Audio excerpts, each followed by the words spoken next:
They called her worthless, a burden no man would ever want, a widow with 10 hungry mouths and empty hands, cast out like trash on the unforgiving frontier. Mara Holt had reached the end. No money, no home, no hope. The town had made its judgment clear. She and her children were invisible. But when the dust settled and the world turned its back, one man rode in from the horizon. He didn't see a burden. He saw something everyone else had missed. This is their story, a tale of redemption, second chances, and love found in the ruins. If you're watching from anywhere in this world, drop your city in the comments below so I can see how far this story travels. Hit that like button and stay until the end, because what happens next will restore your faith in humanity. The sun hung merciless over the town of Bitter Creek, Wyoming, bleaching the wooden storefronts and turning the dirt streets into cracked veins of dust. It was the kind of heat that made breathing feel like punishment, that turned skin raw and throats dry before noon.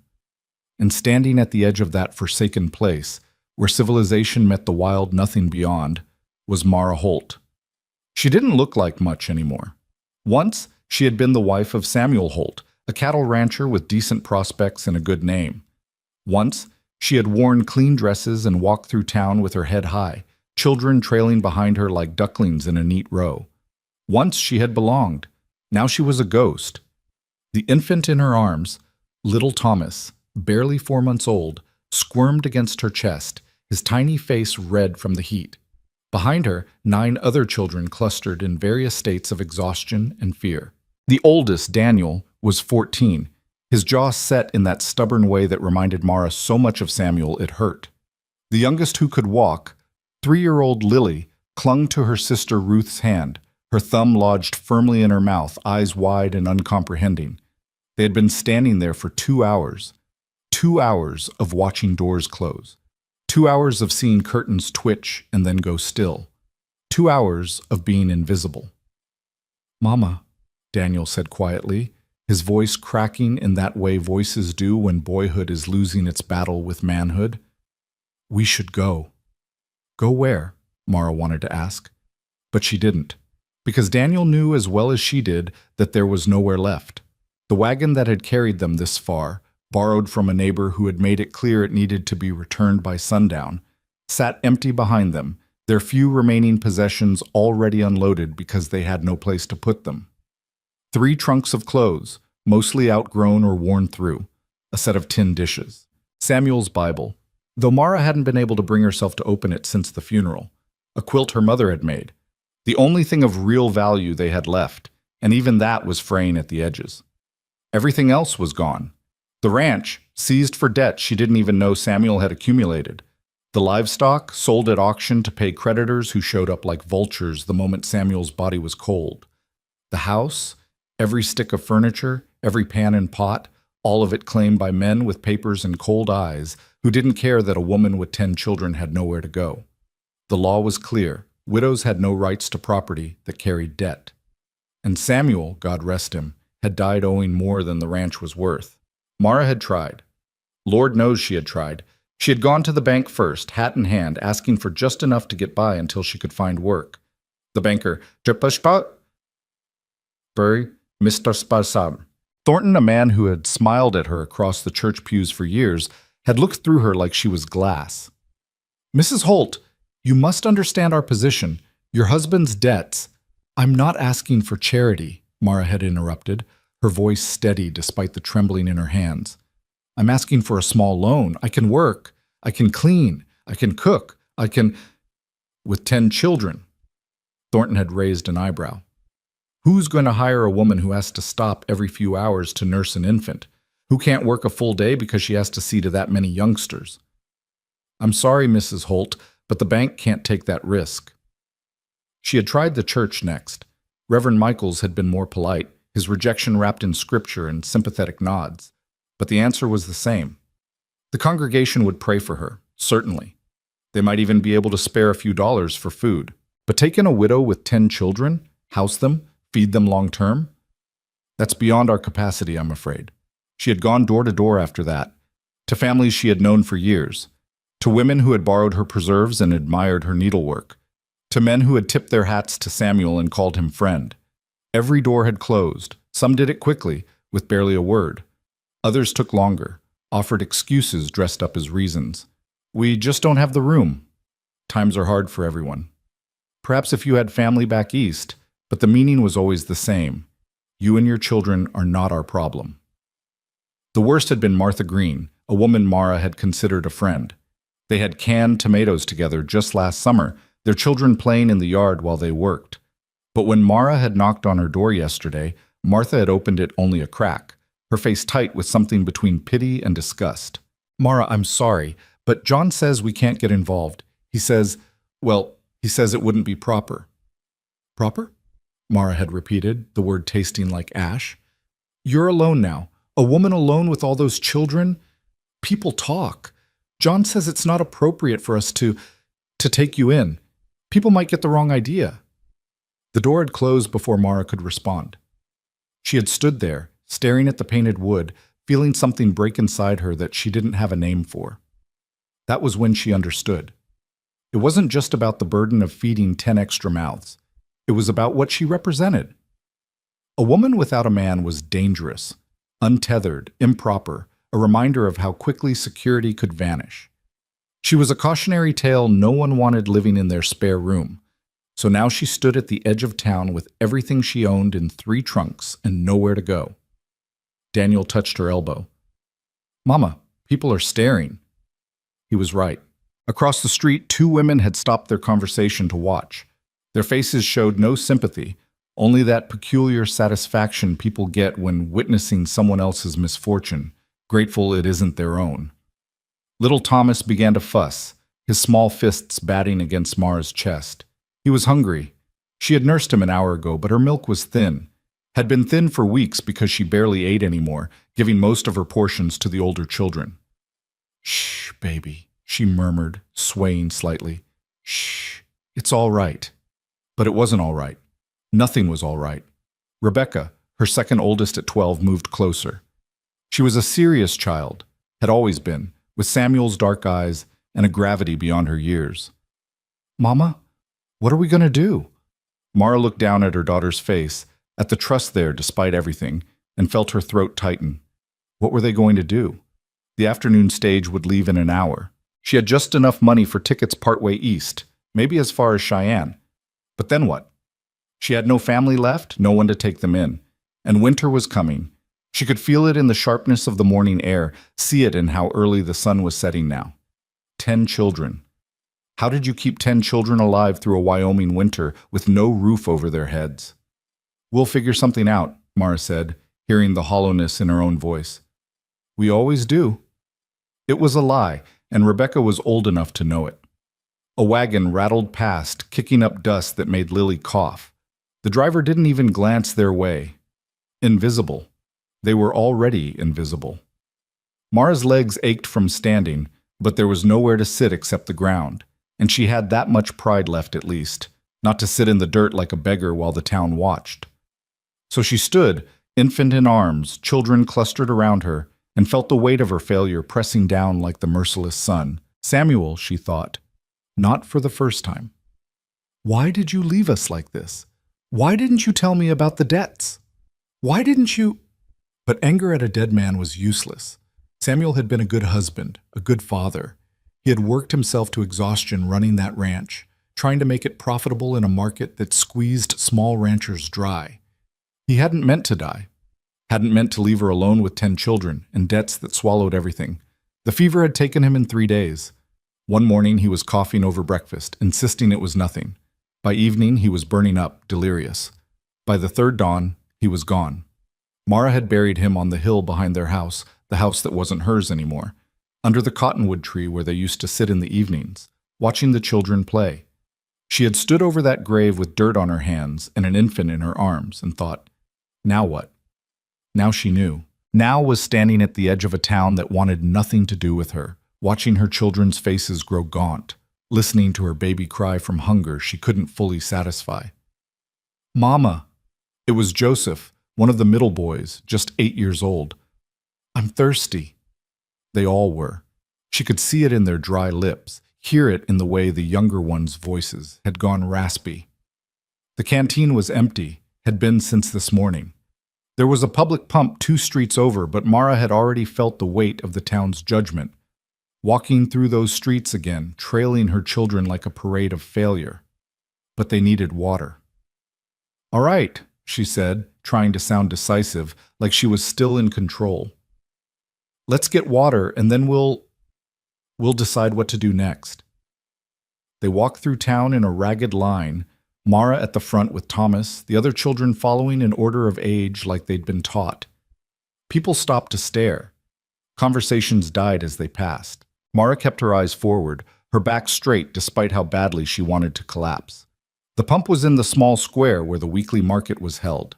Now, mid-afternoon on a Tuesday, it was mostly empty except for a few old-timers sitting outside the general store, whittling and spitting tobacco. They watched Mara and her children approach with the casual interest of men who had nothing better to do. Daniel worked the pump while Rebecca held the canteen. The younger children waited their turn, patient in that way children learn when resources are scarce. Mara stood to the side, jostling Thomas gently, trying to keep him from fussing. "That the Holt widow?" one of the old men said, not bothering to lower his voice. "Yep. Heard she got turned out. Debts, you know. 10 kids, I heard. Can you imagine? 10! No man's gonna want that. That's for damn sure." Mara's face burned, but she didn't react. Just watched Rebecca carefully portion out the water, making sure the little ones didn't drink too fast and make themselves sick. Heard she tried everywhere. Bank, church, everywhere. Nobody would take her in. Can't blame them. That many mouths to feed in this economy? Hell, most folks are barely keeping their own fed. Still, 10 kids. What's she gonna do? Probably end up having to split them up.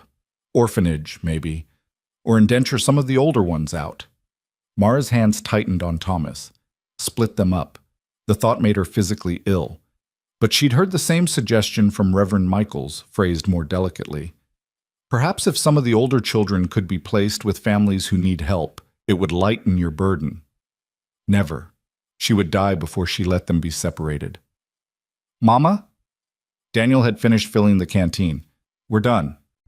Mara nodded, preparing to gather the children and leave, when she heard it, the sound of hoofbeats, slow and steady, coming from the direction of open range. Everyone turned to look. A single rider was approaching town, leading a pack horse. Even from a distance, there was something different about him. He sat his horse like a man who'd been born in the saddle, easy and natural, no wasted movement. As he got closer, Mara could see he was tall, broad-shouldered, wearing a dusty coat and a wide-brimmed hat pulled low against the sun. The old-timers straightened up, their casual demeanor shifting to something more alert. "That's Cole Barrett," one of them muttered. "What's he doing in town? Thought he never came in except for supplies once a month. Been near 6 weeks since we seen him last." The rider, Barrett, guided his horse toward the general store, moving past the square where Mara stood with her children. As he passed, his head turned slightly, and for just a moment, his eyes met Mara's. They were gray, she noticed. Light gray, almost silver in the harsh sunlight. And something in them, some quality she couldn't name, made her breath catch. Then he looked away, continuing toward the store, and the moment broke. "Who is that?" Rebecca whispered. "Nobody," one of the old-timers said loudly enough for them to hear. "Just Barrett. Keeps to himself out at his ranch. Don't talk much. Don't come to town much. Don't bother nobody." Mara watched as the man dismounted with fluid grace, tied his horse to the rail, and disappeared into the general store without a word to anyone. Something about him unsettled her, though she couldn't say why. Maybe it was just that he was the first person all day who had looked at her, really looked, without judgment or pity in his eyes. Just looked. Seen. "Come on," Mara said, pulling her attention away. "Let's go." They walked back toward their trunks, back toward the decision that still waited. The stage would leave soon. She needed to choose. East with no destination, or what? There was no or. By the time they reached their meager pile of belongings, Mara's arms were shaking from holding Thomas, and her head felt light with hunger and heat. She sank down onto one of the trunks, finally allowing herself to sit, and closed her eyes for just a moment. "Mrs. Holt?" Her eyes flew open. Standing in front of her, blocking the sun, was the man, Barrett. Up close, she could see he was younger than she'd first thought, maybe early 30s, with weathered skin and a strong jaw dark with several days' stubble. His coat was worn but well maintained, his boots scuffed but solid, and he was holding a wrapped package. Mara started, confused. Yes? Heard you might need this. He extended the package. Some bread, cheese, few other things. Mara stared at the package, then at him. I don't have money to pay you. Didn't ask for money. Behind her, she could feel her children tensing, hope and suspicion warring on their faces. Nobody gave something for nothing. There was always a price. Why? The word came out sharper than she intended. Barrett's expression didn't change. Because you got hungry kids, and I got food. Seems pretty simple. He set the package on the trunk beside her when she didn't take it, then stepped back. For a long moment, nobody moved. Mara looked at the package, at this stranger, at her children's hollow eyes. Pride wanted her to refuse. Pride wanted to tell him to keep his charity, that the Holts could take care of themselves. But pride didn't fill empty bellies. Thank you, she whispered. Barrett nodded once, a slight dip of his head, and turned to leave. Wait, Mara found herself saying. Why are you helping us? You don't even know us. He paused, looking back over his shoulder. Don't have to know someone to see they need help. Everyone else in this town knows us, Mara said, surprising herself with the bitterness in her voice. Didn't seem to matter. Something flickered in those gray eyes, not quite anger, but something harder. I'm not everyone else. Then he was walking away, back toward his horse and the general store, leaving Mara staring after him. Daniel moved first, reaching for the package with trembling hands. Inside was more food than they'd seen in days. A loaf of fresh bread, a wedge of yellow cheese, dried apples, beef jerky, even a small jar of honey. The children crowded around, their eyes wide with hunger and disbelief. Can we, Mama? Joseph asked, his hand hovering over the bread. Mara looked at the food, then toward the store where Barrett had disappeared, then back at her children's desperate faces. Yes, she said softly, but slowly. Small bites. Don't make yourselves sick. She watched the meat, rationing the portions carefully, making Daniel and Rebecca take their share even though she knew they wanted to give it all to the younger ones. And while they ate, she nursed Thomas, feeling her milk come a little easier with food finally in her own stomach. The sun was sinking lower now, painting the sky in shades of orange and pink. The afternoon stage had come and gone without them. Mara had let it leave, unable to force herself to make that final decision, to buy those tickets to nowhere. Now sitting on her trunk with her children around her and a stranger's kindness in their bellies, she felt something shift. Not hope, exactly. Hope seemed too big, too fragile. But maybe just the smallest opening of possibility. Tomorrow, she would have to figure out what to do. Tomorrow, she would have to face the impossible question of how to keep her children alive. But tonight, for the first time since Samuel died, they had full stomachs. It wasn't much, but it was something. Across the street, Barrett emerged from the general store with his supplies, loaded them onto his pack horse with efficient movements, and mounted up. For just a second, his eyes found Mara's again across the distance. She lifted her hand slightly, a gesture of gratitude she couldn't quite articulate. He touched the brim of his hat in response, a gesture so small it might have been imagination, and then rode out of town the way he'd come, toward the open range and whatever solitary life he lived out there. Mara watched until he was just a speck on the horizon, until the dust from his horse's hooves had settled back to earth. Mama, Rebecca said quietly. What do we do now? Mara looked at her daughter, at all her children, at the town that had rejected them and the empty road stretching east. I don't know, baby, she admitted. I honestly don't know.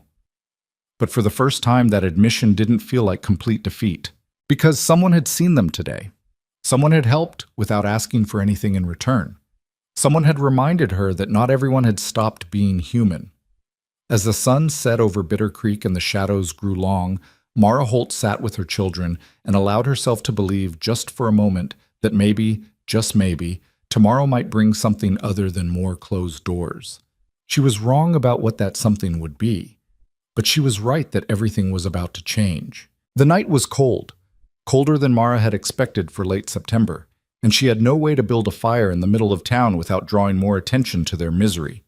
So they huddled together on and around the trunks, the older children wrapping their arms around the younger ones, sharing what warmth their thin bodies could provide. Mara didn't sleep. She sat with Thomas against her chest, feeling his small heart beat through the layers of fabric, and watched the stars wheel overhead. Every sound made her tense: footsteps, voices, the distant bark of a dog. She kept expecting someone to come tell them to move along, to stop loitering, to take their poverty somewhere less visible. But no one came. By dawn, a fine mist had settled over the town, turning everything gray and ghostly. The children stirred slowly, stiff from the cold and the hard ground. Daniel was the first to sit up, his face pale and drawn in the thin light. "Mama," he said quietly, so as not to wake the little ones, "we can't stay here another night." Mara knew he was right. The food from yesterday was already gone, carefully rationed through the evening and the cold night. Thomas needed changing, and she had only 2 clean cloths left. The younger children needed washing. They all needed shelter. "I know," she said. "I'm going to try again today. Someone has to help us." But even as she said it, she knew it was false hope. She had already knocked on every door. There was no one left to ask. Rebecca woke next, and then the others, slowly emerging from sleep into the harsh reality of another day with no home, no prospects, no future beyond the next few hours. Mara did her best to make them presentable, smoothing hair and brushing dust from clothes, but they all looked exactly like what they were: destitute. The town came alive around them as the morning progressed.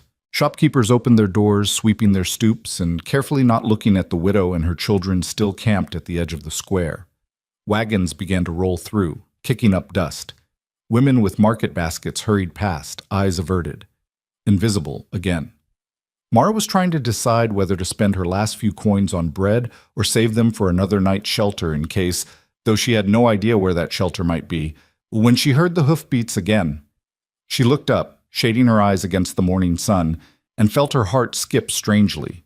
It was Barrett, riding in from the same direction as yesterday, his horse moving at an easy walk. He was leading 2 additional horses this time, both saddled but riderless.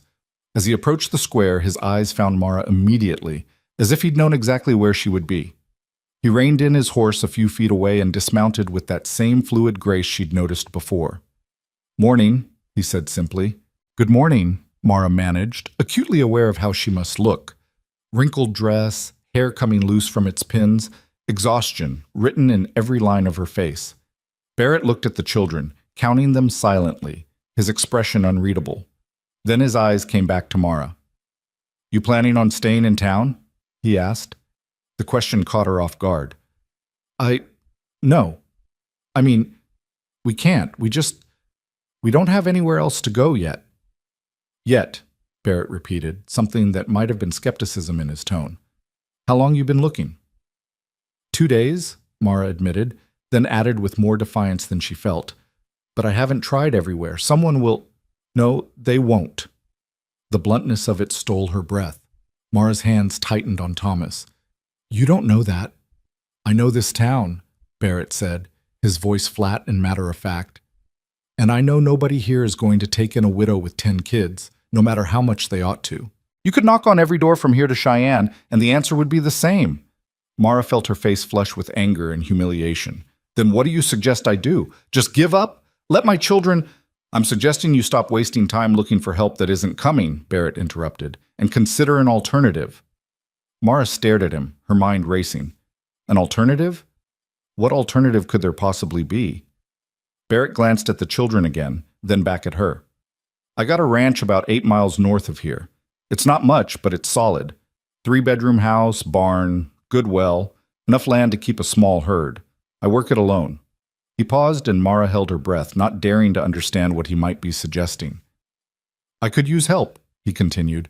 "General work, cooking, mending, tending the garden, looking after chickens. The older boys could help with livestock and fence work. In exchange, you'd have a roof, food, and safety for your kids." Mara's heart was pounding so hard she was sure he could hear it. You're offering us work? All of us?" "I'm offering you a choice," Barrett corrected. You can keep trying to find someone in this town who'll help you out of the goodness of their heart, or you can come work for room and board until you figure out what you want to do next. No strings, no expectations beyond honest work. You want to leave after a week, a month, whenever. That's your business. It was too good to be true. It had to be. Men didn't offer widows with 10 children work and shelter out of simple kindness. There was always a price, always something expected that wasn't spoken out loud. Mara looked at him carefully, searching his face for signs of the ulterior motives she knew must be there. But his expression remained neutral, almost indifferent, like he was discussing the price of cattle rather than offering to change her entire life. "Why?" she asked, the same question as yesterday, but weighted with more desperation. "Why would you do this?" Barrett shifted his weight slightly, the leather of his saddle creaking. "Because I got space and you need it. Because those kids deserve better than sleeping in the dirt. Because—" He paused, seemed to consider his words. "Because someone helped me once when I needed it, and I figure that kind of thing ought to be passed along." "But 10 children," Mara pressed. "That's not just help. That's a lot of mouths to feed," Barrett finished. "I know, I can count, but a ranch runs better with hands to work it, and you got 10 pairs of hands that need purpose. Seems like it could work out for both of us." Daniel had been listening to the entire exchange, and now he stepped forward, his young face serious. "What kind of work would you expect from us, sir?" Barrett looked at the boy with something like approval. "You know anything about cattle?" "Some. My pa ran a small herd before—" Daniel's voice caught. "Before.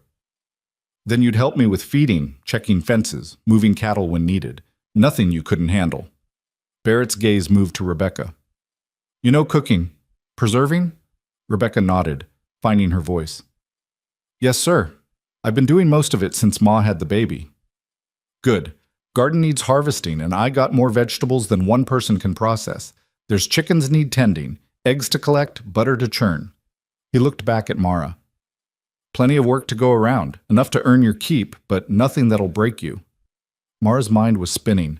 It sounded too perfect, too convenient, and yet, looking at this man's weathered face, his steady gray eyes, she couldn't detect any deception. He seemed to mean exactly what he said. "I don't understand," she said quietly. "You don't know us.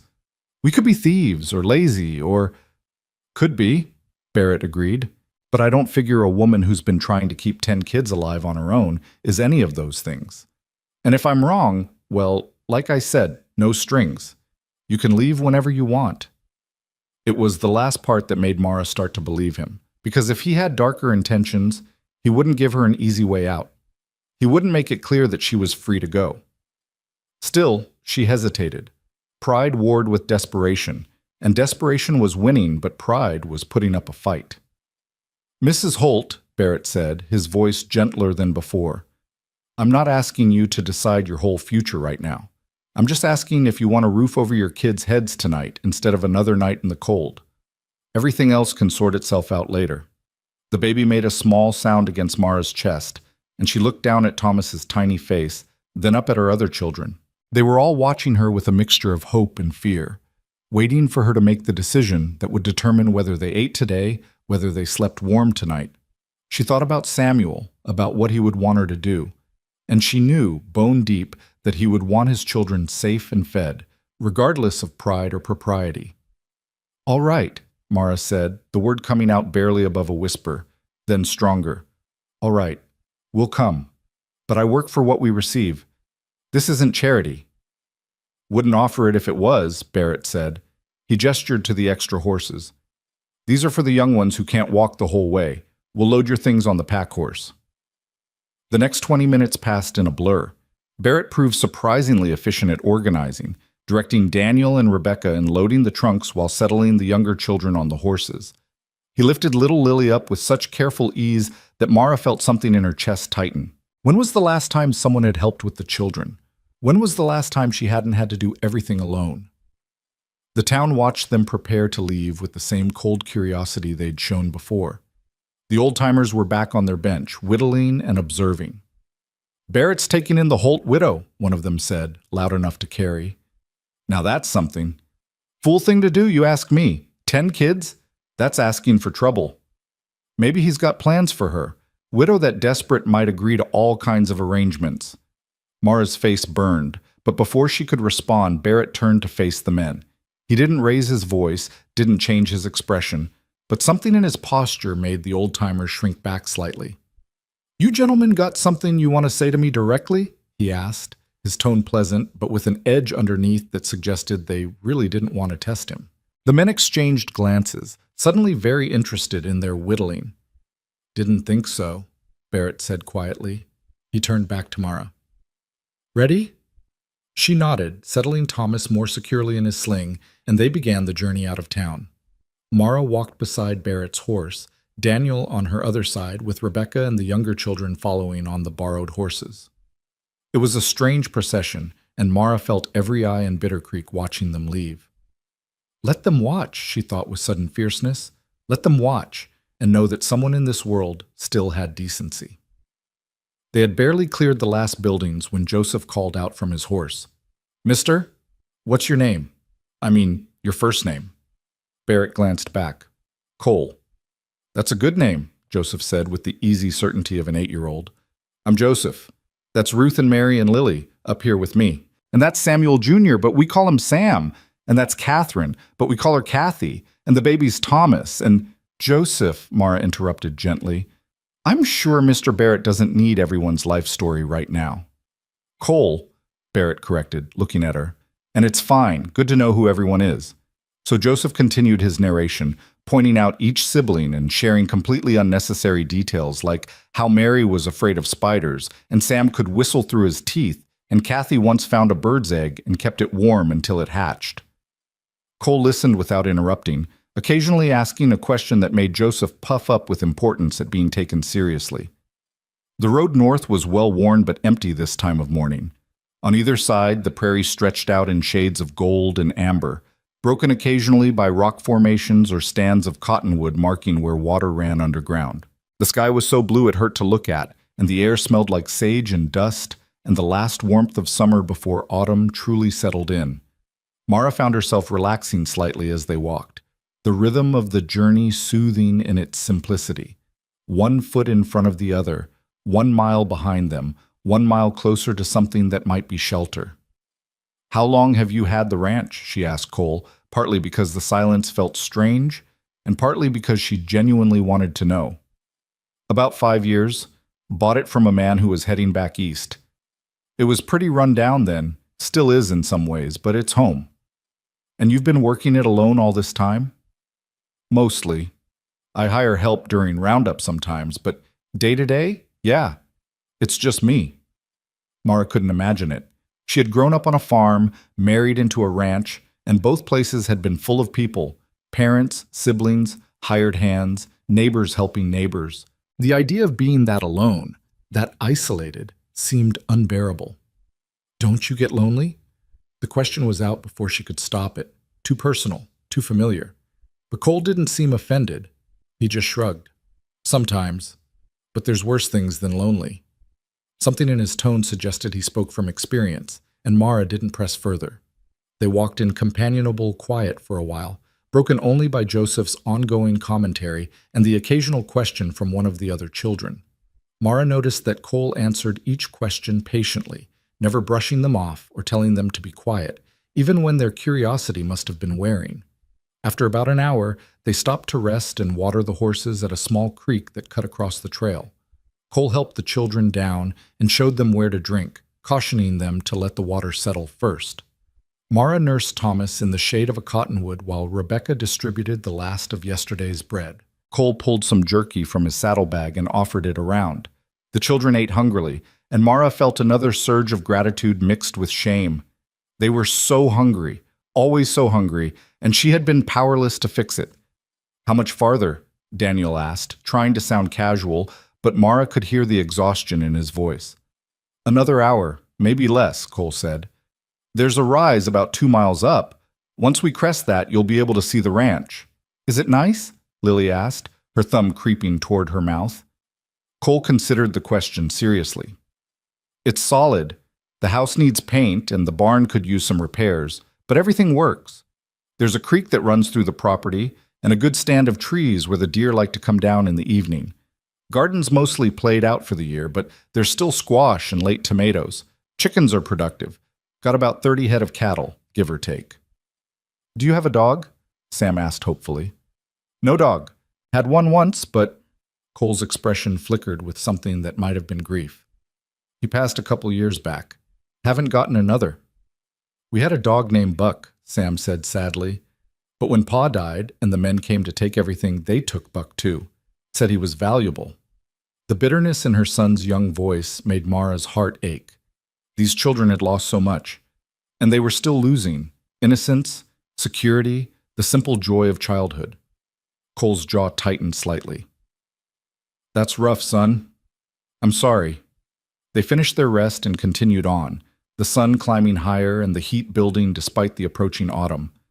Mara's feet hurt in her worn boots, and her arms ached from carrying Thomas, but she didn't complain. This was temporary discomfort leading toward shelter. She could endure it.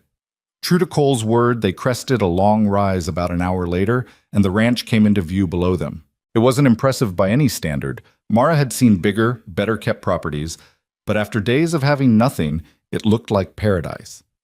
The house was a simple two-story structure, weathered gray wood that might have been white once, with a covered porch running across the front. The barn was larger than the house, solid-looking despite its age, with a corral attached where a few horses grazed. There was a chicken coop, a small bunkhouse, what looked like a smokehouse, and several other outbuildings in various states of repair. But what caught Mara's attention was the trees. A beautiful stand of cottonwoods grew along what must be the creek Cole had mentioned, their leaves already starting to turn gold. There was shade, real shade, and the promise of water. "Oh," Rebecca breathed beside her. "Mama, look." "I see it, baby," Mara said, her voice thick with emotion she didn't want to show. They descended the rise and approached the ranch proper. As they got closer, Mara could see the details Cole had mentioned, the peeling paint, the fence rails that needed replacing, the weeds growing up around the porch. But she could also see that everything was fundamentally sound. This was a working ranch, worn from use but not from neglect. Cole led them straight to the house, dismounting and helping the children down with the same patient efficiency he'd shown all morning. Mara stood in the yard with Thomas, suddenly uncertain. This was real. This was happening. She was about to enter a stranger's home with her 10 children, trusting that his word was good, that his intentions were honorable, that this wasn't all some terrible mistake. Cole opened the front door and gestured for them to enter. "It's not fancy, but it's clean." Mara stepped inside and immediately felt tears prick her eyes. The interior was dim after the bright sunlight, but as her eyes adjusted, she could see a large main room with a stone fireplace, a rough-hewn table with mismatched chairs, a worn sofa, and shelves lined with books. To the left was a kitchen area with a cast-iron stove and a dry sink. Stairs along the right wall led up to what must be the bedrooms. It smelled like wood smoke and coffee and something else, something that reminded Mara of the ranch she'd lost, of home. The children filed in behind her, their eyes wide with wonder and relief. After sleeping outside, even this simple space felt like luxury. "2 bedrooms upstairs, 1 down here," Cole said, setting down the packs he'd carried in. "I'll take the bunkhouse, give you all the main house." "No," Mara said quickly. "We can't take your home. The bunkhouse will be fine for us, or the barn." "Mrs. Holt?" Cole interrupted, his tone leaving no room for argument. 10 kids aren't sleeping in a bunkhouse or a barn. You take the house. I've slept in worse places than that bunkhouse. It's got a stove and a good bed. I'll be comfortable." "But this is not a negotiation," Cole said, though his voice was still even, not unkind. "You need space for all these kids, and the house has it. End of discussion." Mara wanted to argue further, but she was too tired and too grateful and too overwhelmed, so she just nodded, blinking back tears. "Thank you," she managed. Cole nodded shortly, clearly uncomfortable with gratitude, and moved to the kitchen.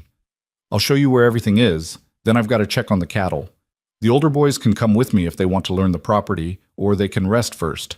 Their choice." "I'll come," Daniel said immediately, eager to prove his worth. "Me too," Joseph added. Cole looked at Mara for permission, and she nodded. The boys needed purpose, needed to feel useful. She understood that. For the next hour, Cole walked her through the house, showing her the root cellar stocked with preserves and vegetables, the pantry with flour and beans and coffee, the bedroom upstairs with 2 large beds that could fit multiple children each, the smaller bedroom that could serve as a nursery for Thomas and the youngest girls. There was a pump inside the kitchen, actual running water inside the house, a luxury Mara hadn't had at the old ranch, and a bathing room with a copper tub. "I usually heat water on the stove for bathing," Cole explained. "There's soap and towels in the cupboard. Use whatever you need." Mara's mind was reeling. This was more than she'd dared hope for. This was safety, comfort, space for her children to spread out and breathe. Rebecca was already exploring the kitchen, examining the pots and pans, the dishes in the cupboard. "Mama, can I start something for supper? There's chicken in the cold box and vegetables in the cellar, and—" "Yes," Mara said, hearing the eagerness in her daughter's voice. Rebecca, like Daniel, needed purpose, needed to contribute. "Yes, that would be wonderful." Cole showed the boys where the livestock was kept, explaining the feeding schedules and the layout of the property, while Mara got the younger children settled. She heated water for washing and bathed them one by one, marveling at the simple luxury of warm water and clean towels. The dirt of days on the road swirled down the drain, and her children emerged pink-cheeked and looking more like themselves. By the time Cole and the boys returned for supper, the house smelled like roasted chicken and baked squash, and the table was set with dishes that didn't match but were clean and whole. The children sat in actual chairs instead of on the ground, and there was enough food for everyone to have seconds. Cole took a seat at the head of the table, looking faintly surprised by the transformation of his usually silent house. The children, remembering their manners, waited for Mara to serve before reaching for their plates. For a few minutes, the only sound was eating. The children too hungry and too focused on the miracle of a full meal to talk. But gradually, as their bellies filled, they began to relax. Sam started telling Cole about the creek they'd spotted behind the house, asking if there were fish in it. Lily shyly asked if Cole had ever seen a bear. Joseph wanted to know everything about the cattle.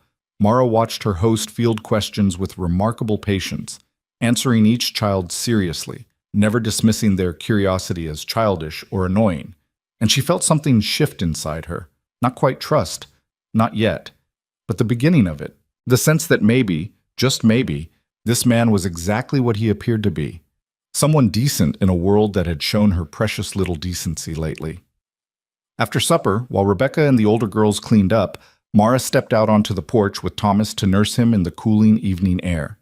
The sun was setting, painting the sky in shades of amber and rose, and the first stars were beginning to appear. She heard the screen door creak and looked up to see Cole standing there, his hat in his hands.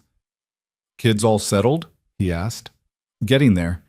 Daniel's helping the little ones get ready for bed. She paused, searching for the right word. "They're happy.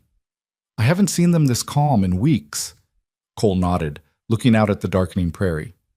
"They're good kids. You've done well with them." The compliment caught Mara off guard. She was so used to being seen as a failure, the widow who couldn't provide, the mother who had let her children come to this, that praise felt foreign. "I don't know about that," she said quietly. "If I'd done well, they wouldn't have been sleeping in the street. That wasn't your fault, wasn't it?" Mara's voice cracked slightly. "Samuel's debts, the ranch. Maybe if I'd paid more attention, if I'd known what was happening—" "Stop," Cole said, his voice firm but not harsh. "I don't know what happened with your husband, but I know this.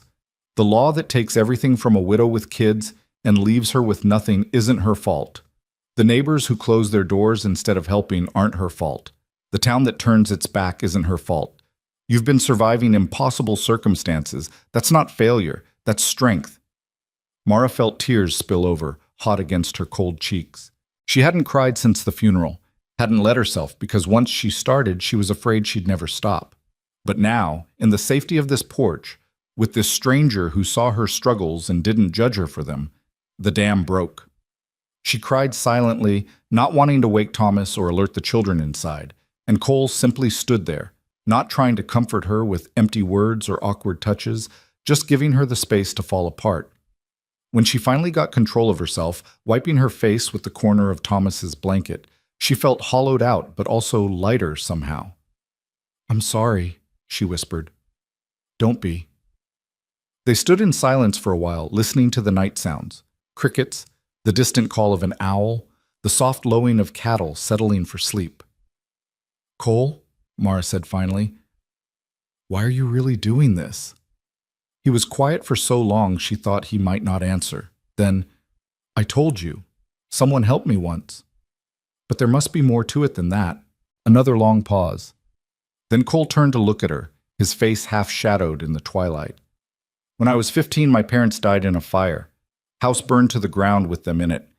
I got out because I was in the barn that night, but everything else was gone. Them, the house, all our belongings. Everything." Mara's breath caught. "I'm so sorry. I had nobody. No family, no money, nowhere to go. And I was too proud to ask for help, too angry at the world to accept it when it was offered. I lived rough for a couple years, doing odd jobs, sleeping wherever I could find shelter. Nearly died one winter from cold and hunger." He paused, his hands tightening on his hat. "Then I met a man named John McKinnon. He ran a ranch down in Colorado, and he needed help with the roundup. I signed on thinking it was just a few weeks' work, but when roundup was over, he asked me to stay. Said he liked my work. So I did.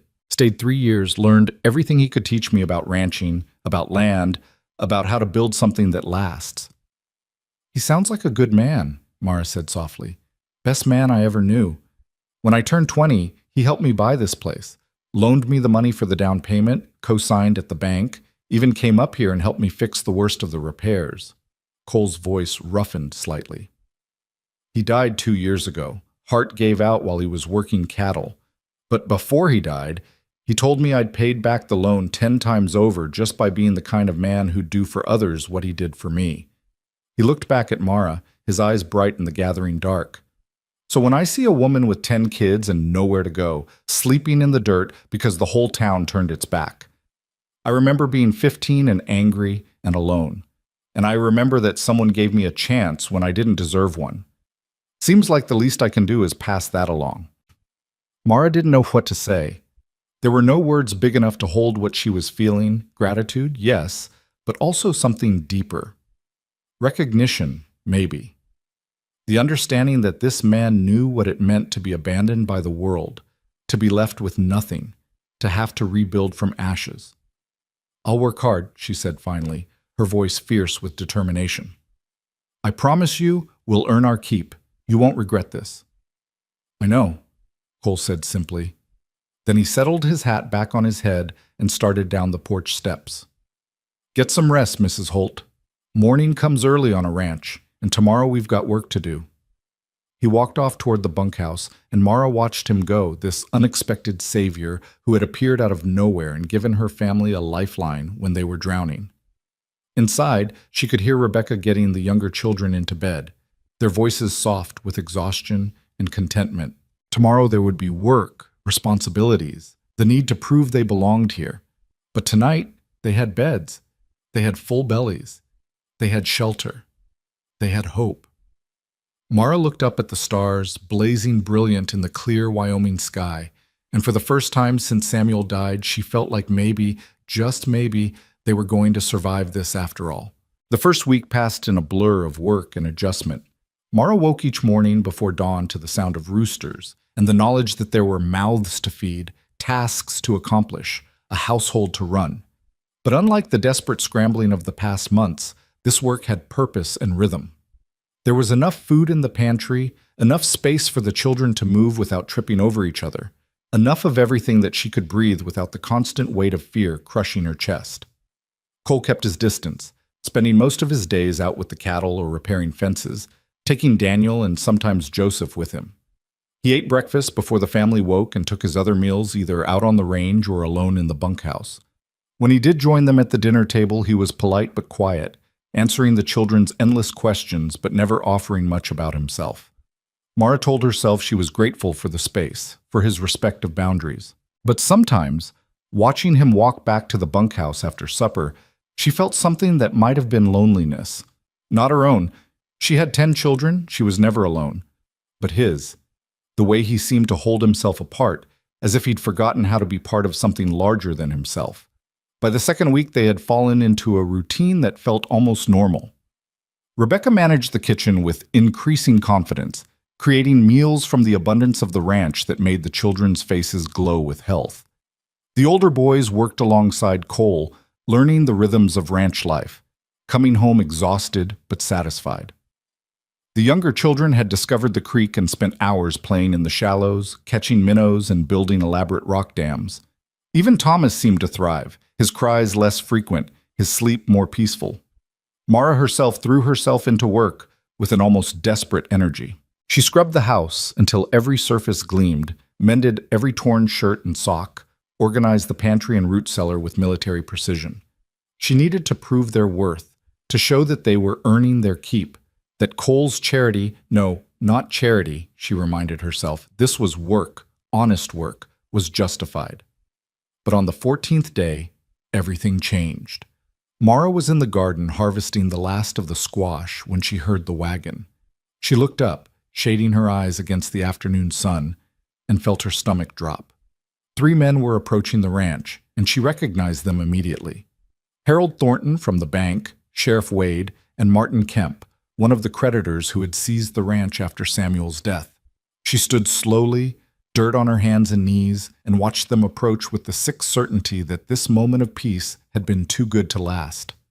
Cole emerged from the barn, Daniel beside him, and walked to meet the wagon. Mara hurried over, her heart pounding.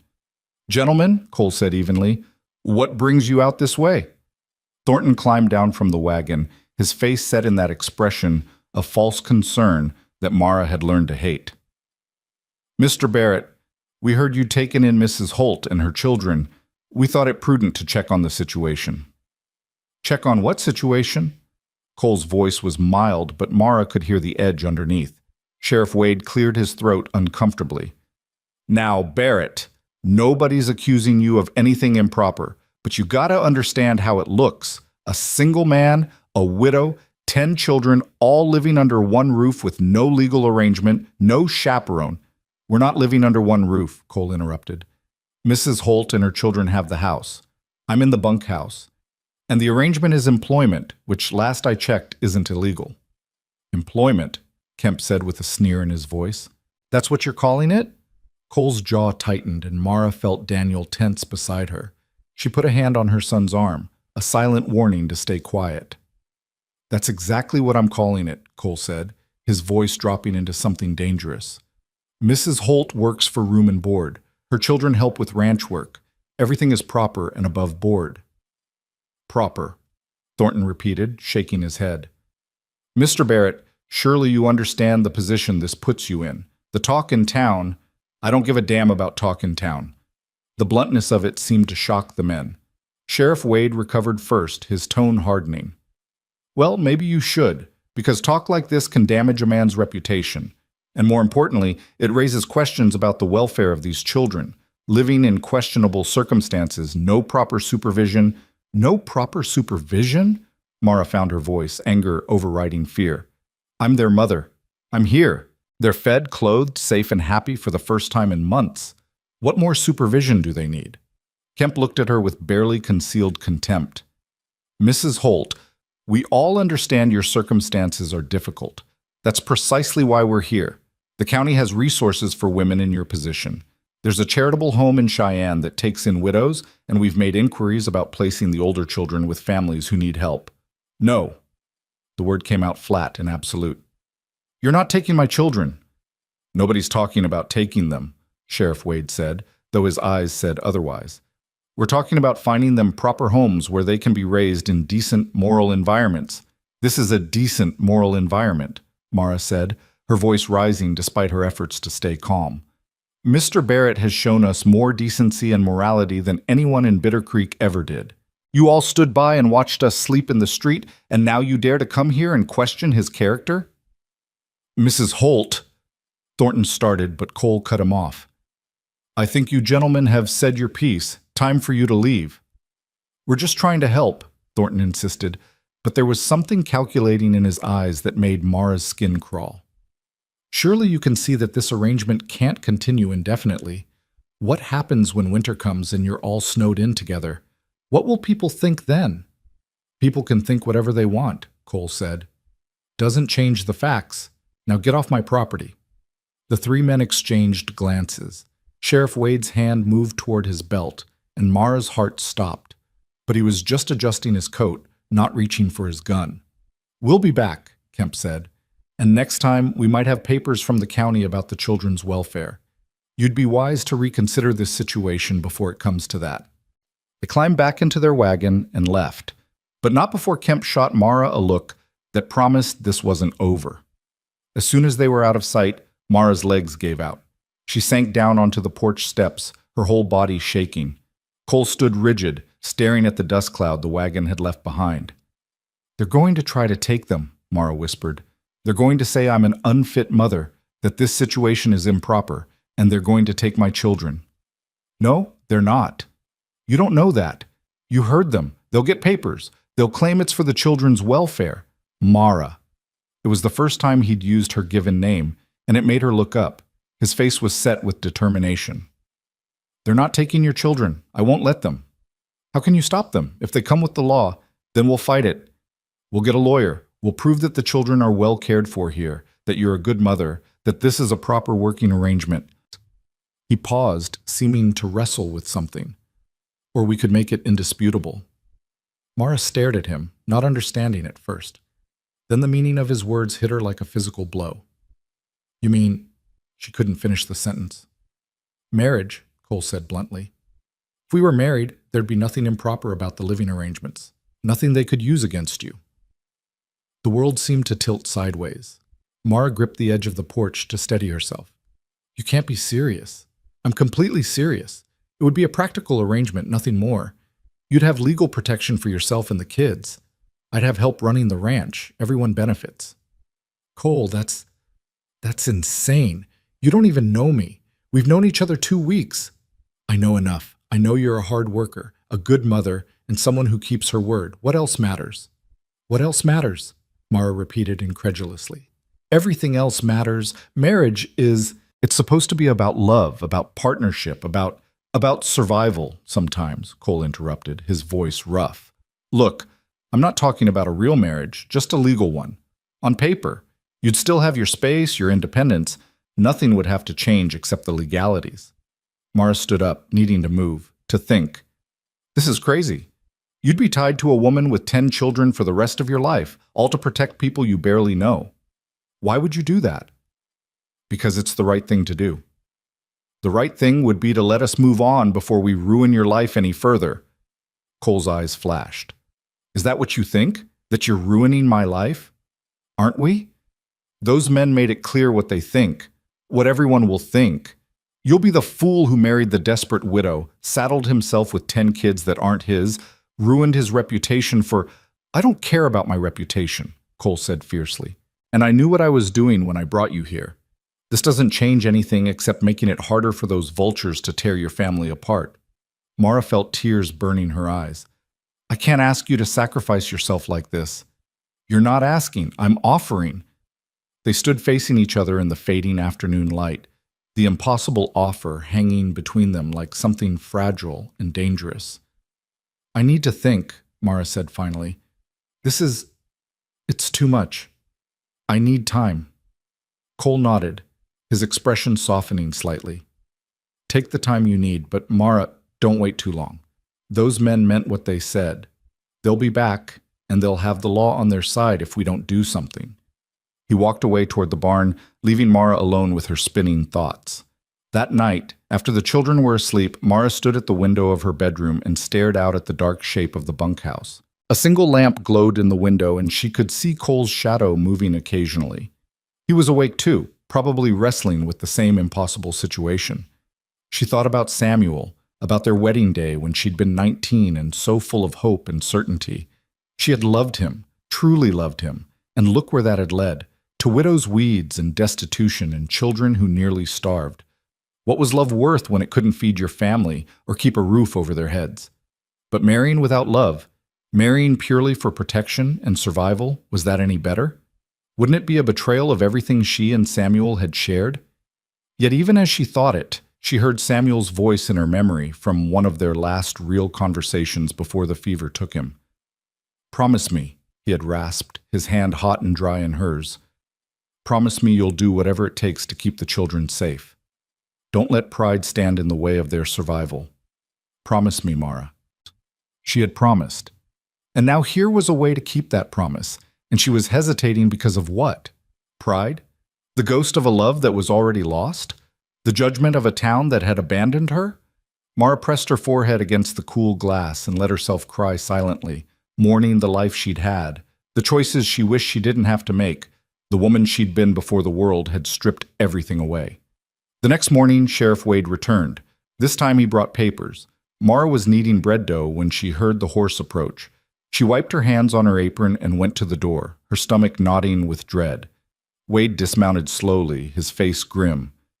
"Mrs. Holt, I need to speak with you." "Say what you need to say."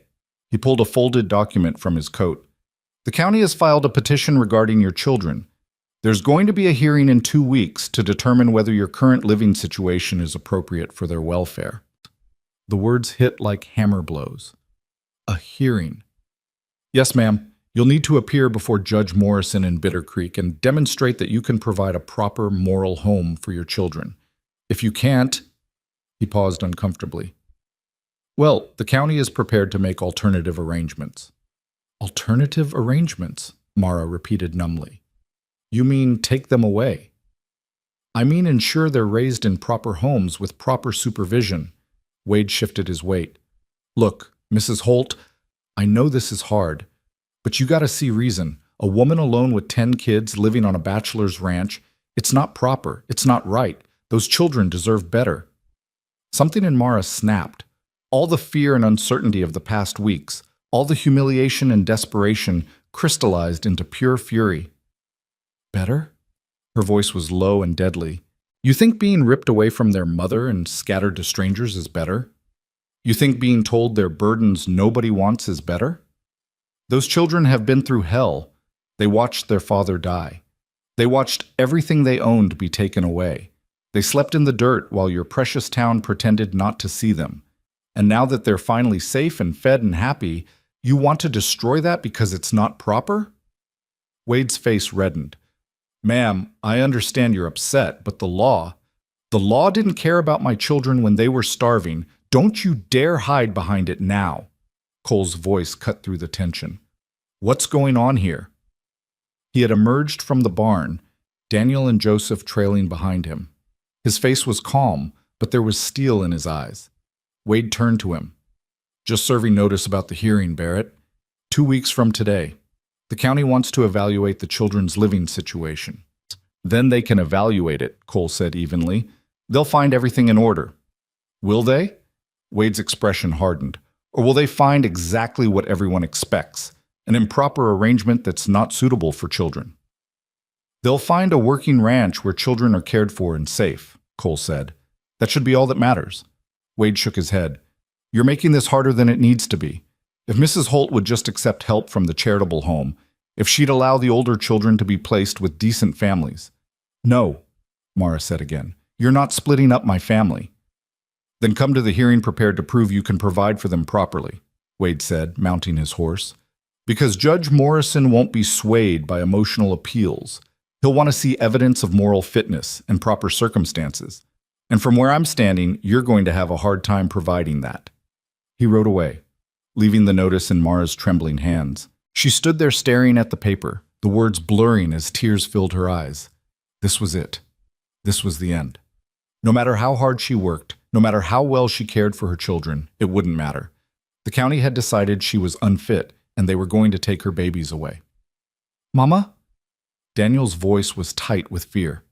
"What's happening? Are they really going to take us?" Mara couldn't answer, couldn't find words past the terror closing her throat. Cole moved closer, reading the notice over her shoulder. "Mara, listen to me. We can fight this, but we have to do it smart." "How?" The word came out broken. "How do we fight the law? How do I prove I'm a fit mother when they've already decided I'm not?" "By giving them no choice but to accept it," Cole said quietly. "By taking away every argument they have." Mara understood what he meant. The offer from yesterday, marriage. I can't, she whispered. I can't ask that of you. It's too much. You're not asking. I'm offering. And Mara. He waited until she looked at him. We're running out of time. That hearing is in 2 weeks. If we're going to do this, it has to be now. Rebecca had appeared on the porch, having heard the conversation. Mama, what's happening? Why are people trying to take us away? The fear in her daughter's voice broke something in Mara. These were her children, her babies. And they were terrified. She thought about the promise she'd made to Samuel, whatever it takes to keep them safe. She thought about the past months of desperation and closed doors and sleeping in the dirt. She thought about Cole's offer, practical, loveless, but genuine, a lifeline when she was drowning. If we did this, she said slowly, looking at Cole, it would be in name only, a legal protection, nothing more. I understand. And if someday I wanted to leave, wanted to take the children, and you'd be free to go, Cole said. I'd never hold you against your will. This is about giving you choices, not taking them away.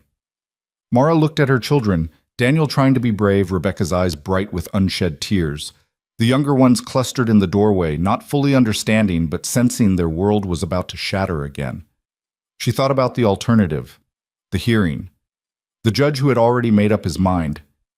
Her children scattered to different homes, forgetting each other's faces, growing up apart and alone.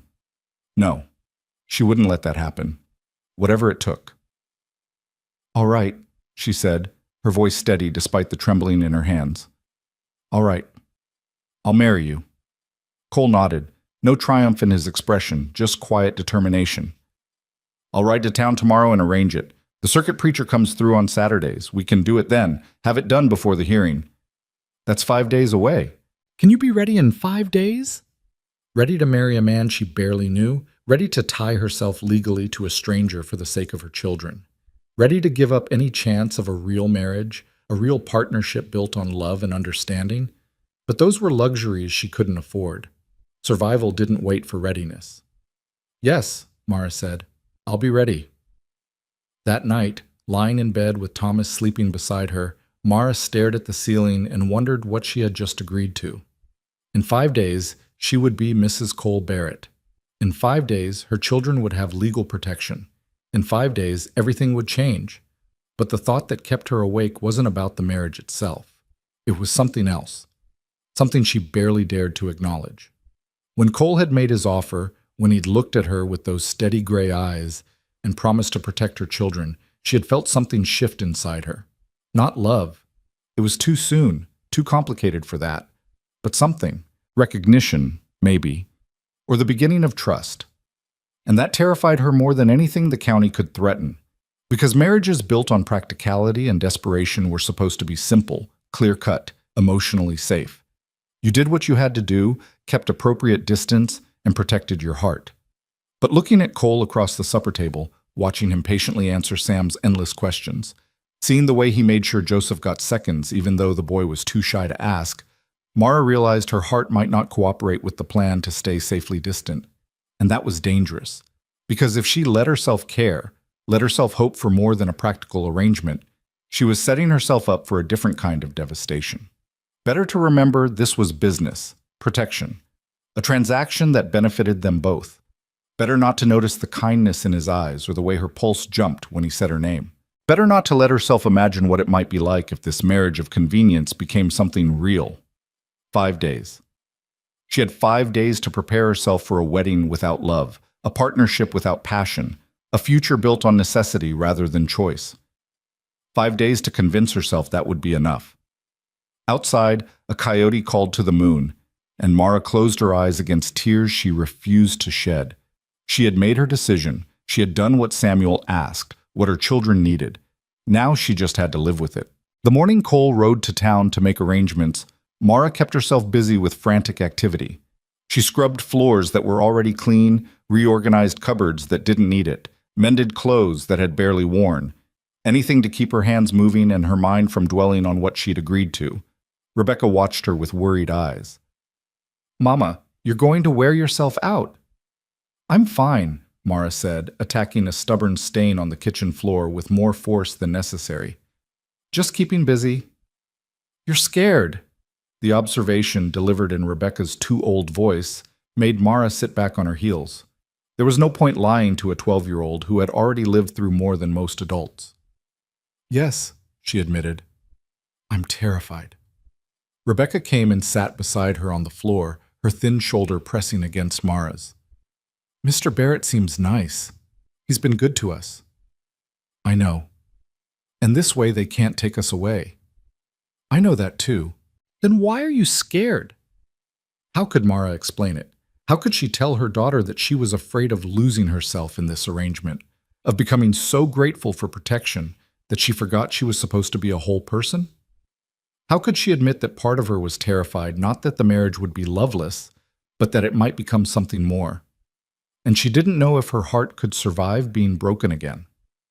Because it's a big step, Mara said finally, and I'm not sure I'm making it for the right reasons. You're doing it to keep us together, Rebecca said with the absolute certainty of childhood. That's the rightest reason there is. Mara pulled her daughter close, breathing in the scent of her hair, soap, and sunshine, and the lavender that grew wild near the creek. When did you get so wise? I've always been wise. You just don't always listen. Despite everything, Mara laughed. It felt strange, that bubble of lightness in her chest, but good too. Like maybe she hadn't completely forgotten how. Cole returned late that afternoon, his face carefully neutral. It's arranged, Saturday at 10 o'clock. The preacher will come to the ranch so the children don't have to make the trip. Thank you, Mara said, the words inadequate for what he was doing but all she had to offer. I picked up some things in town. He gestured to the packages on his saddle. Fabric. Rebecca mentioned you wanted to make new dresses for the girls, and there's sugar and coffee and some other supplies. Mara stared at the packages, emotion clogging her throat. He had thought of the children, of their needs, even while arranging a marriage neither of them wanted. You didn't have to do that. I know. He started unloading the supplies. But I did anyway. That night, lying awake again, Mara heard sounds from the bunkhouse, footsteps pacing, the creak of floorboards. Cole couldn't sleep either. The thought was oddly comforting. At least she wasn't alone in her uncertainty. The next 3 days passed in a strange, suspended state.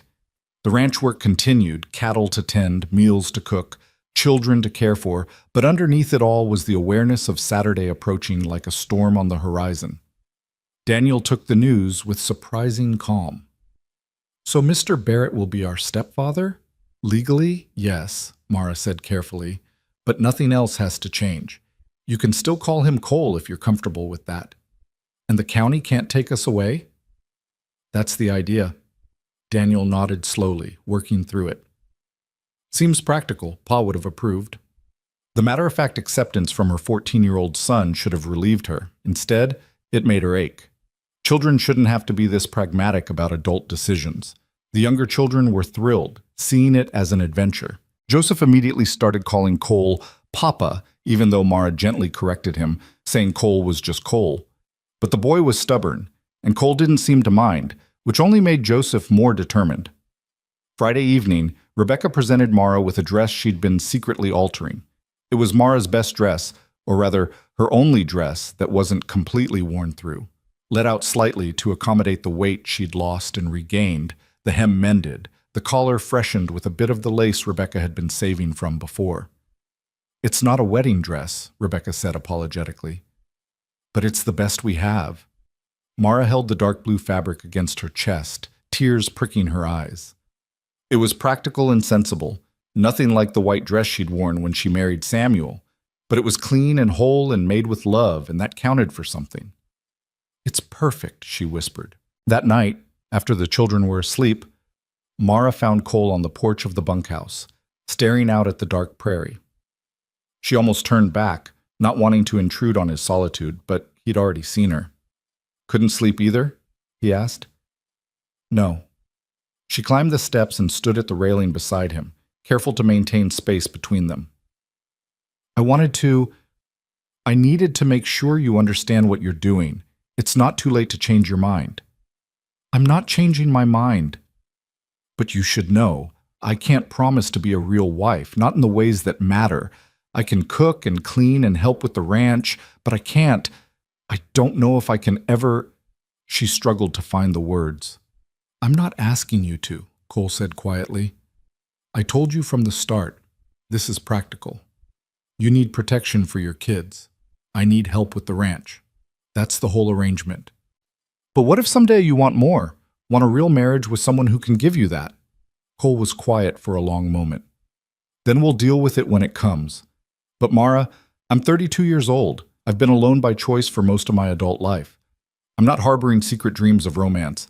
This works for me as much as it works for you. The words should have been reassuring. Instead, they left Mara feeling oddly hollow, which was ridiculous. She didn't want romance. She wanted safety for her children. This arrangement gave her that. All right, she said. I just needed to be sure we understood each other. We do. He paused, then added, Mara, I know this isn't what you would have chosen. I know you loved your husband and you're still grieving him. I'm not trying to replace him or compete with his memory. I'm just trying to help. That's all this is. I know. And she did know. But knowing didn't stop the complicated tangle of emotions in her chest. Gratitude and guilt, and that dangerous flicker of something else she refused to name. Saturday dawned clear and cold, the first real taste of autumn sharp in the air.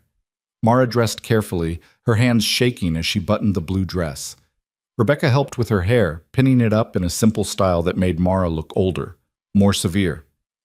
You look beautiful, Mama, Rebecca whispered. Mara looked at herself in the small mirror and saw a woman she barely recognized, thin, worn, with lines around her eyes that hadn't been there a year ago. This wasn't the bride she'd been at 19. This was someone who had survived and was still surviving, making impossible choices with grace she didn't feel. The preacher arrived promptly at 10, a jovial man in his 60s who seemed oblivious to the tension in the room. Cole stood by the fireplace in his best shirt and clean trousers, his hair slicked back with water, looking uncomfortable but determined. The children gathered around, the younger ones excited, the older ones solemn. Daniel held Thomas, who was miraculously quiet, as if he understood the importance of the moment. Dearly beloved, the preacher began, and Mara felt the world narrow to this moment, this choice, this man standing beside her who was about to become her husband in name, if nothing else. The words of the ceremony washed over her like water.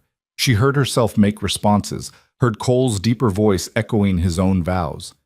His hand was warm and calloused when he took hers, steady where hers trembled. I now pronounce you man and wife. You may kiss the bride. The words hung in the air, awkward and presumptuous. Mara felt her face flush. They hadn't discussed this part, hadn't planned for the expectation of even this small intimacy. Cole leaned forward and pressed a brief, chaste kiss to her forehead. It was over in a second, but Mara felt the warmth of it long after he stepped back. Congratulations, the preacher said, beaming. May your union be blessed with many years of happiness. Mara signed the marriage certificate with a hand that barely felt like her own. Cole's signature appeared beside hers. Bold, confident strokes that somehow seemed to seal her fate more than the ceremony itself. And just like that, it was done. She was Mrs. Cole Barrett. Her children were legally protected. The county could no longer claim the arrangement was improper. The preacher stayed for a meal that Rebecca and the older girls had prepared, roasted chicken and fresh bread, and the last of the garden vegetables cooked with butter and herbs. It was a feast by their standards, and the preacher ate with enthusiasm, regaling them with stories from his circuit that had the children laughing. Cole was quiet throughout, responding when spoken to but not initiating conversation. Mara caught him looking at her once, his expression unreadable, and quickly looked away. When the preacher finally left, promising to file the marriage certificate in town on Monday, the children scattered to their afternoon chores. Mara stood in the suddenly quiet kitchen, not sure what to do with herself. That went well? Cole said from behind her. She turned to find him in the doorway, hands in his pockets, looking as uncertain as she felt. Yes. Thank you for all of it. You don't have to keep thanking me. I know, but I do anyway. An awkward silence stretched between them. Finally, Cole cleared his throat. I should get back to work. Fence line needs checking before the weather turns. Of course.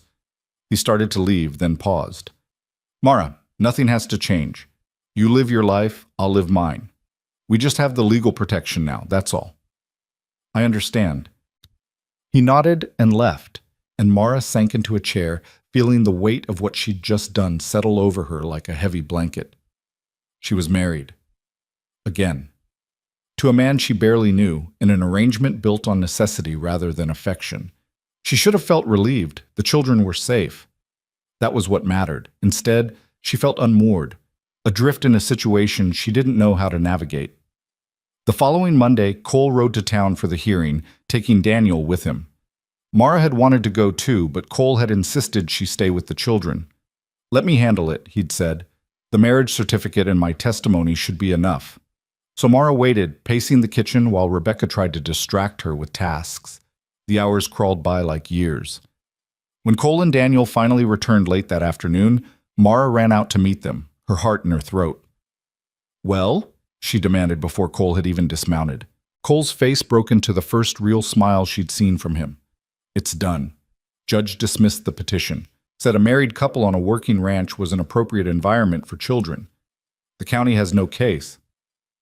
The relief hit Mara so hard her knees buckled. Daniel caught her arm, steadying her. They can't take us? She whispered. They can't take you, Cole confirmed. It's over, Mara. You're safe. She started to cry then, great gulping sobs of relief and release. All the fear she'd been holding back, all the terror of losing her children, came pouring out in tears she couldn't control. Cole dismounted and stood awkwardly nearby, clearly unsure what to do. Finally, he rested a hand briefly on her shoulder, a gesture of comfort that lasted only a moment before he stepped back. Come on, he said gently. Let's go tell the others. The children's joy was unrestrained. They whooped and hollered and danced around the kitchen, their relief matching Mara's own. Even Rebecca, usually so controlled, cried with happiness. That night, they celebrated with a special supper. Cole brought out a bottle of apple cider he'd been saving, and they toasted to new beginnings. The children begged him to stay and eat with them at the main table instead of taking his meal to the bunkhouse, and after a moment's hesitation, he agreed. Mara watched him interact with the children over the meal, saw how patient he was with their questions, how he listened when they talked about their day. Joseph showed him a bird's nest he'd found, and Cole examined it with the same serious attention he gave to ranch business. Sam demonstrated a whistle he'd learned, and Cole praised him genuinely. Even Lily, still shy around him, giggled when he made funny faces at her. He would make a good father, Mara thought, then immediately pushed the thought away. This wasn't that kind of marriage. He was helping, not becoming their father. She needed to remember that. But as the evening wore on and the children slowly headed to bed, Mara found herself reluctant to see him leave for the bunkhouse. The house felt warmer with him in it, more complete somehow. Thank you, she said as he prepared to go, for everything you did today, for protecting them. They're good kids, Cole said. They deserve protection. Still, you could have walked away at any point. Nobody would have blamed you. I would have blamed me. He pulled on his coat, his movements deliberate. Get some rest, Mara. You look exhausted. After he left, Mara did feel exhausted, but it was the good kind, the kind that came from relief rather than fear. Her children were safe. Legally, permanently safe. That was worth everything. The days that followed fell into a new rhythm. Cole still kept his distance, still slept in the bunkhouse, still took most of his meals alone. But there were small changes. He started coming to breakfast occasionally, helping Daniel teach the younger boys about ranch work, offering advice when Rebecca asked about preserving the last of the garden vegetables. And Mara found herself watching for those moments, looking forward to his presence at the table, missing him when he wasn't there. One evening, about 2 weeks after the wedding, she found him repairing the chicken coop while Joseph held the nails and peppered him with questions. "Why do you live in the bunkhouse instead of the big house?" Joseph asked with the bluntness of 8-year-olds everywhere. Cole hammered in a nail before answering. "Because your mama and all you kids need the space more than I do." "But you're married to Mama now. Married people usually live together." "We do live together, just in different buildings." "That's weird." "Joseph," Mara called from the porch, having heard the exchange. "Don't pester Mr. Barrett." "I'm not pestering, I'm just asking." Cole caught Mara's eye and something passed between them. Amusement, understanding, a shared moment of connection over her irrepressible son. "It's fine," Cole said. "He's just curious." But that night, lying in bed, Mara wondered about Joseph's question. It was weird, wasn't it? They were married but living like strangers who happened to share property. How long could they maintain that fiction before the children started questioning it more seriously? And more troubling, did she want to maintain it? The thought came unbidden and unwelcome. She pushed it away, but it returned like a persistent fly. Because the truth was, she was starting to notice things about Cole that had nothing to do with gratitude or practicality. The way his eyes crinkled at the corners when one of the children made him laugh. The careful gentleness in his hands when he helped Lily climb the fence to see the new calf. The way he listened when people talked, really listened, like what they said mattered. She was starting to like him. Not as a benefactor or employer, but as a man, and that was dangerous. October brought the first snow, light flurries that dusted the prairie white and made the children shriek with delight. Cole showed them how to track rabbit prints in the fresh powder, and they spent an afternoon following trails through the brush. Mara watched from the kitchen window, her hands busy kneading bread but her attention on the scene outside. Cole was good with them, patient in ways she hadn't expected, playful in ways that surprised her. He had taken on 10 children and never once complained about the noise or chaos or endless needs. That evening, he stayed for supper again. It was happening more often now, this sharing of meals, and Mara had stopped questioning it. The children were happier when he was there, and if she was honest, so was she. "Mama," Sam said suddenly, "when's the baby coming?" Mara nearly dropped the serving spoon. "What baby?" "The baby you and Mr. Cole are going to have. Married people have babies. That's what Mary said." The silence around the table was deafening. Mara felt her face burn while Cole suddenly became very interested in his plate. "Mary said her aunt got married and had a baby 9 months later," Sam continued, oblivious to the tension. "So I was just wondering when ours would come." "Sam," Rebecca hissed, "that's not... we don't..." "It's a fair question," Cole said quietly, saving them both. "But your mama and I aren't planning on having any babies. We got married to keep you all together and safe. That's a different kind of marriage." "Oh." Sam processed this. "So no baby?" "No baby." "Okay." And just like that, Sam went back to eating, the matter settled in his mind.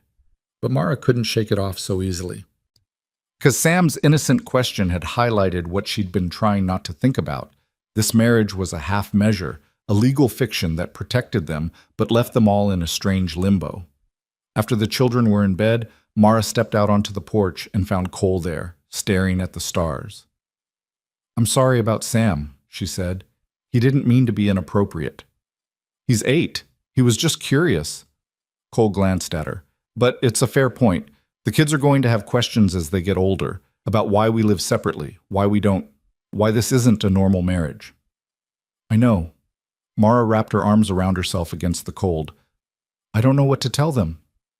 "We tell them the truth? That people make their own rules about what marriage means.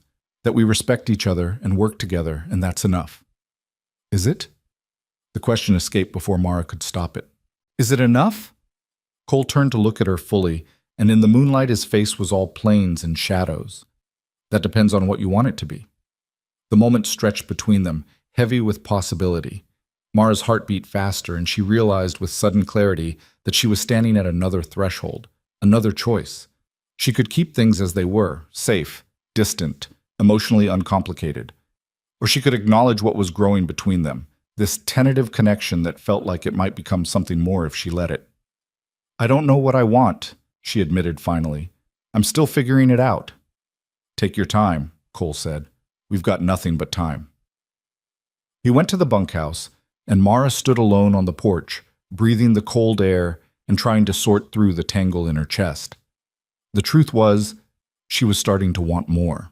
Want the kind of marriage where Cole didn't have to leave every night, where they shared more than just meals and responsibilities. Want to know what it would feel like to be held by those strong arms? To be truly safe, not just legally, but emotionally. But wanting and having were different things. And she didn't know if Cole wanted the same, or if he was content with the arrangement as it stood. November came with bitter cold and the first real snowstorm. They woke one morning to find the world transformed, buried under 2 feet of white. Cole appeared at the house before dawn, snow dusting his shoulders. "Storm's bad," he said. "I'm moving into the spare room downstairs.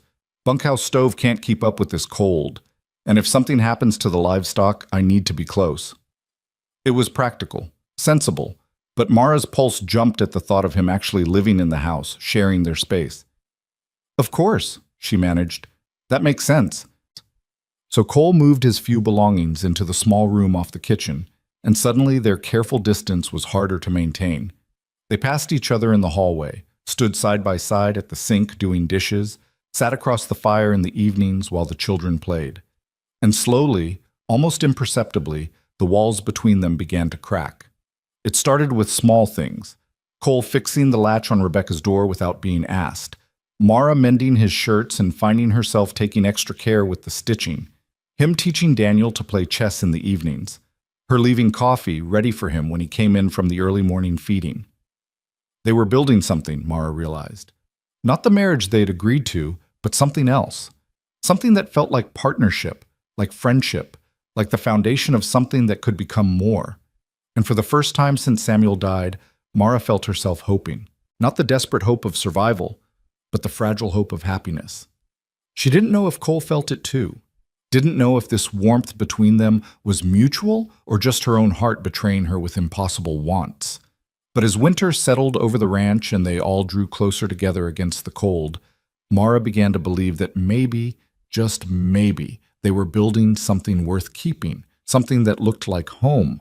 The turning point came on a night in late December when the temperature dropped so low that ice formed on the inside of the windows. Mara woke to Thomas crying, a desperate, frightened sound that had her out of bed instantly. The baby's skin was burning with fever, his small body shaking with chills despite the blankets wrapped around him. "Rebecca," Mara called, trying to keep the panic from her voice. "Rebecca, wake up! I need you to heat water. Thomas is sick!" She heard footsteps thundering down the stairs, too heavy to be Rebecca. Cole appeared in the doorway, hair disheveled, shirt unbuttoned, concern etched on his face. "What's wrong?" "Fever. Bad one." Mara's hands shook as she tried to soothe the crying infant. "I need to get it down. I'll get the water going." Cole was already moving. "What else do you need?" "Cool cloths and the willow bark tea from the pantry, top shelf." Cole didn't question, didn't hesitate. Within minutes, he had water heating and was helping Mara strip Thomas down to cool his burning skin. Rebecca appeared with the willow bark, and together they worked to get small sips of the bitter tea into the baby's mouth. The hours that followed were a blur of fear and desperate action. Mara had lost Samuel to fever, and the terror of losing Thomas the same way threatened to paralyze her. But Cole's steady presence kept her grounded. He took turns holding the baby when her arms grew tired, changed cloths when they warmed too quickly, spoke in low, calm tones that kept the panic at bay. "He's going to be all right," Cole said as dawn broke gray and cold through the windows. "His fever's coming down. Feel his forehead." Mara pressed her palm to Thomas's skin and nearly wept with relief. Still warm, but not the terrifying burn from hours before. The baby had stopped crying and was sleeping fitfully against her chest. "Thank you," she whispered, her voice raw from exhaustion and emotion. "I couldn't have done this alone." "You're not alone," Cole said quietly. "Not anymore." Something in his tone made Mara look up. He was watching her with an expression she'd never seen before. Tender, intense, unguarded, like he'd forgotten to maintain his careful distance and she was seeing the man beneath the protective walls. "Cole," she started, not knowing what she wanted to say, but feeling the need to acknowledge this moment, this shift. The bedroom door creaked and Joseph's sleepy voice broke the spell. "Is Thomas okay?" "He's better," Mara said, pulling her attention back to her children. "Much better." The rest of the day passed in exhausted relief. Thomas continued to improve, his fever breaking completely by evening. But something had changed between Mara and Cole during those desperate hours. The careful politeness was gone, replaced by something more intimate, more real. That evening, after the children were in bed and Thomas was sleeping peacefully in his cradle, Mara found Cole in the kitchen making coffee. Couldn't sleep? She asked. Thought you might need some. He poured 2 cups, added sugar to hers without asking. He'd noticed how she took it, she realized. Still worried about the baby? A little, but mostly just grateful. She wrapped her hands around the warm cup. You were wonderful with him. With all of us. Cole shrugged, uncomfortable with the praise. Just did what needed doing. No. Mara set down her cup and looked at him directly. You did more than that. You've been doing more than that since the day we met, and I need you to know that I see it. I see you.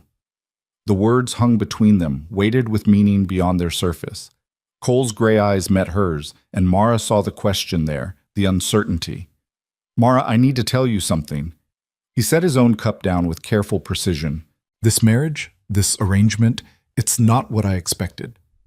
Her heart plummeted. Here it came. He regretted it. He was going to tell her this was too much, that he couldn't do this anymore. I understand, she said quickly, already preparing herself for the blow. If you want to end this arrangement, I'll figure something out. Maybe the children and I could… No! Cole's hand shot out, catching hers before she could pull away. That's not what I'm saying. I'm saying it's not what I expected, because I didn't expect to care this much. Mara froze, her heart hammering against her ribs. I told myself this was practical, Cole continued, his thumb absently stroking the back of her hand. Help for help, that's all. But somewhere along the way, it stopped being about the arrangement. It became about you, about the kids, about coming home and actually having a home to come to. Cole, let me finish. He took a breath. I know this isn't what you signed up for. I know you married me to protect your children, not because you wanted a real husband, and I'll respect that. If you want things to stay the way they are, I'll never push for more. But I need you to know that I'm not staying in the bunkhouse because I don't want to be in the house with you. I'm staying there because I'm trying to respect your boundaries, your grief, your need for space. Mara felt tears slide down her cheeks. And if I said I didn't need that space anymore? If I said I wanted something different? Cole's hand tightened on hers. Then I'd say I've been waiting to hear that since the day we got married. The confession hung between them, raw and honest. Mara thought about the past months, the gradual erosion of walls, the small kindnesses, the way her heart lifted when she heard his footsteps on the porch. This wasn't the passionate, youthful love she'd had with Samuel. This was something quieter, steadier, built on respect and trust and the slow revelation of character. But it was real, and she wanted it. I can't promise you what this will become, she said slowly. I can't promise I won't be scared, or that I won't grieve Samuel sometimes, or that I'll be perfect at this. I don't need perfect, Cole said. I just need honest, real. Whatever you can give, that's enough. Then I want to try, Mara whispered. I want this to be a real marriage, not just on paper, but everything. Cole's face transformed with a smile that took years off his weathered features. Yeah? Yeah. He pulled her into his arms then, and Mara went willingly, pressing her face against his chest and breathing in the scent of him, leather and wood smoke, and something uniquely Cole. His arms wrapped around her, strong and warm and safe, and for the first time in longer than she could remember, Mara felt truly home. We're going to have to tell the children, she said, her voice muffled against his shirt. She felt his laugh rumble through his chest. Something tells me they already know. The next morning, Mara woke to find Cole's side of the bed.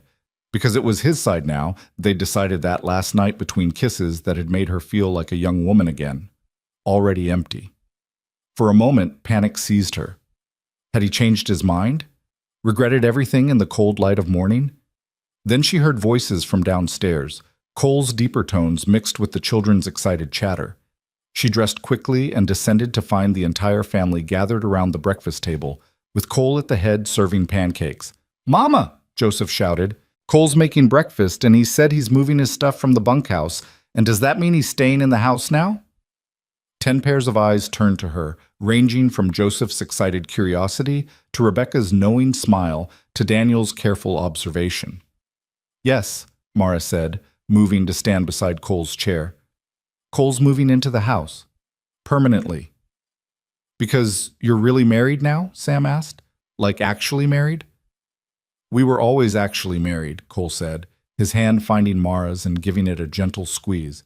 But yes, we're going to be doing things more like a regular family from now on. Does this mean we can call you Pa? Joseph asked hopefully. Cole looked at Mara, uncertain. She nodded, her throat tight with emotion. If you want to, Cole said to Joseph, but only if you're comfortable with it. I'm comfortable, Joseph declared. Pa, Papa, Dad, which one do you like? Any of them is fine by me, Cole said, and Mara heard the emotion in his voice too. Daniel stood up from the table and crossed to where Cole sat. He extended his hand formally, like a man rather than a boy. Thank you, he said quietly, for taking care of us, for taking care of Mama. Cole shook his hand solemnly. You're good kids. Makes it easy. And thank you for not trying to replace our Pa, Daniel continued, for respecting his memory. I could never replace him, Cole said, but I can be here for you now. That enough?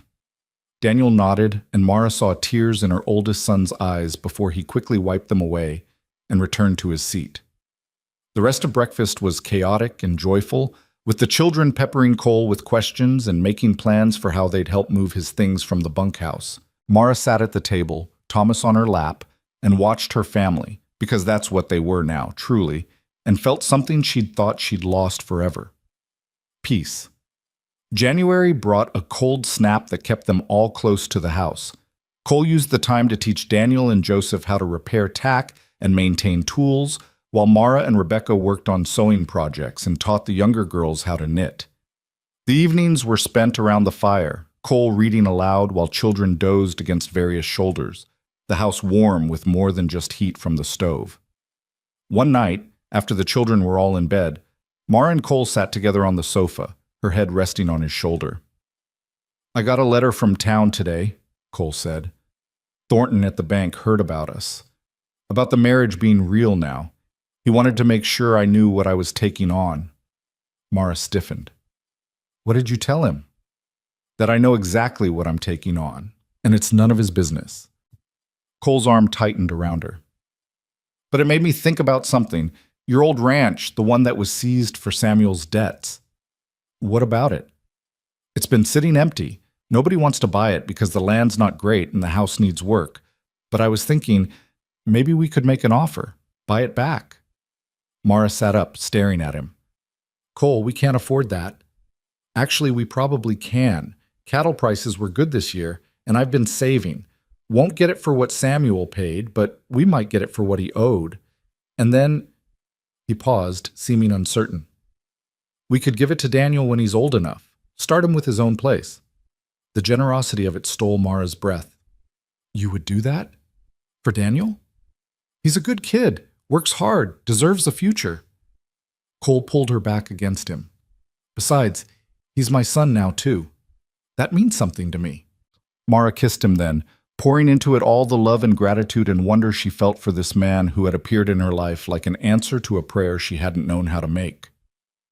February brought the first signs of spring, early thaws, and the return of birds to the cottonwoods by the creek.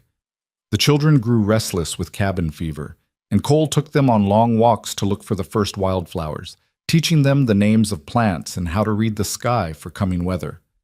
Mara watched from the porch one afternoon as Cole helped Lily climb a low tree branch, his patience infinite as she worked up the courage to let go of his hand. He's good with them, Rebecca said, appearing beside her mother with a basket of mending. He is. You love him. It wasn't a question, but Mara answered anyway. Yes, I do. Different than you loved Pa? Mara considered. Yes, but that doesn't make it less real. Your father and I, we grew up together, fell in love young. What I feel for Cole is, it's built on different things. Respect, trust, the knowledge that we chose each other even when we didn't have to. I'm glad, Rebecca said softly. I'm glad you're not alone anymore. In March, they made the trip to town to finalize the purchase of Samuel's old ranch. The transaction was simple. Thornton could barely hide his surprise that Cole actually had the money, and within a week the deed was transferred. We'll fix it up slow, Cole said as they stood looking at the weathered house that held so many of Mara's memories. Get it livable again. Then, when Daniel's ready, maybe in a few years, it'll be his. Daniel stood beside them, his young face serious as he took in the property. "I'll work hard," he said.